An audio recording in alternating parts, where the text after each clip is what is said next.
right, welcome back to another episode of How It's Done at American Plumbing. This morning we're going to train on the jetter here. First and foremost, do you know when you should be using a jetter? To clean out a line, that's right. We don't use jetters to clear blockages. That's what you got your large cable machine for. There is no blockage that cannot be cleared by a large cable machine. Oh, addition. Sometimes you have something that can block it and you can't get it out with your sewer machine. You can use your jetter to push the trash past it so that you can see what is stuck in the line. That is somewhat true. I would say that's probably true for like bellies. Bellies would be one thing that your cable would probably pop through and not really clear the blockage all the way out. But a jetter could get it to push everything out of the belly so that it's open and you got clear flow again. But ultimately, the jetters are not designed to be what pops your clog for you. That is what the cable machine is for, and you should ultimately be trying to use the retriever head so that you can pull it out of the line and not push it further down the line. That being said, if you're ever in a situation where the store still has standing water, we're not going to be using a jetter because there's too much risk involved with it filling up the line and then you're flooding the store with sewage. So that is not an option. You do have an option if it's possible to go back upstream to the blockage and get it to wash out that way. But if you can go upstream with the jetter, you should be able to go upstream with your cable and get it cleared and taken away that way.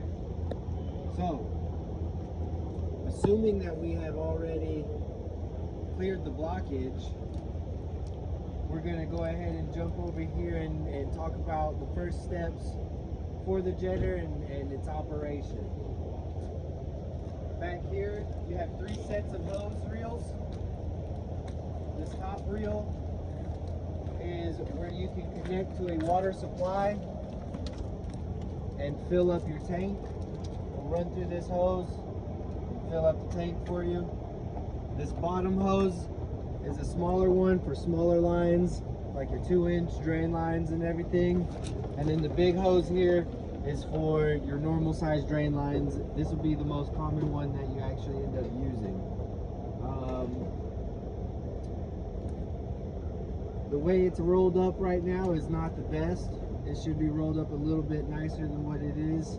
It helps prevent damage of the hose itself, because when this thing gets up and running and it starts vibrating, the hose is going to rub against each other if it's not rolled up properly and will cause holes in the rubber, and then you're possibly liable.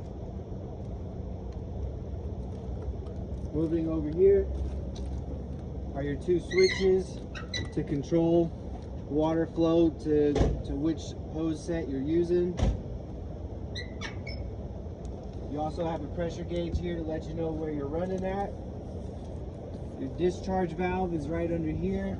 Just open it up, it's going to dump out for you. This one here is to stop it from going to the system. So if you ever need to just shut it off to change out the filter or anything like that, you're not losing your full tank of water here. This knob here is your throttle for your pressure. So you can sit right here, adjust it while you're watching the pressure gauge, and you can see where you're at.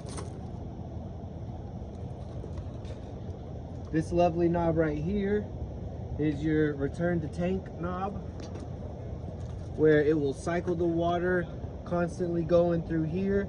In order to get full power, you need to shut this off so that it pushes all of your water out to your jetter hoses so that you have full force as you're jetting. This little contraption here is your blow-off valve. If you ever have too much pressure getting built up in your compressor or anything like that, it's going to blow out of here and spray out. So don't be standing right here, otherwise you will be soaked. This is your gas valve. While you're in traveling, you need to always make sure that this gas valve is shut off. You can turn it on when you're ready to use the equipment. Obviously, this is a gas tank. Use regular gas only. There's your battery pack. Make sure you keep the lid on the battery pack as best as possible. And over here is your antifreeze. Now, we're gonna go over how to properly start it up. You're gonna put it in the middle. You need to make sure you have enough water in the tank to go over this valve right here. This is a little security check, essentially, where as long as that float is up, it's going to allow the connection to the engine so that you can get it started up.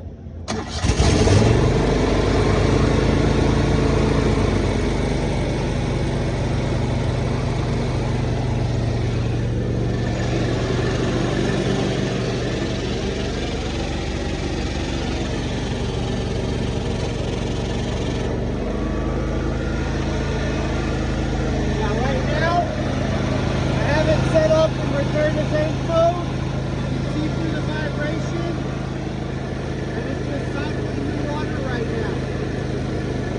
You never want to have those hoses closed and then close your return to tank. It will build up pressure and eventually blow off and potentially cause damage. So the proper thing you want to do, have your return to tank on. You'll put your hose into the line, and once you push the hose all the way to the blockage, and you're right on the blockage, then you're going to turn your hose back on.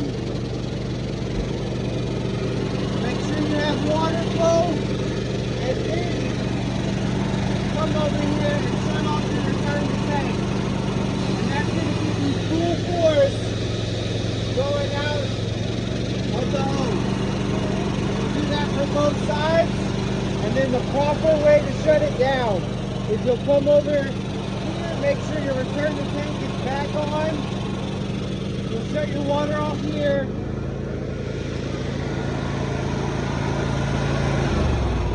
And then kill the whole engine. And then you're done. And that's how you properly operate a jetter. Now, when you're done running the equipment and everything, you want to, in the cold months, you want to winterize your system. The way you do that is you fill the tank back up again to where it's above the start float, and then you will put 3 gallons of the antifreeze into the tank. You'll turn it back on to where the return to tank mode is on, and you'll let it cycle all that antifreeze through it.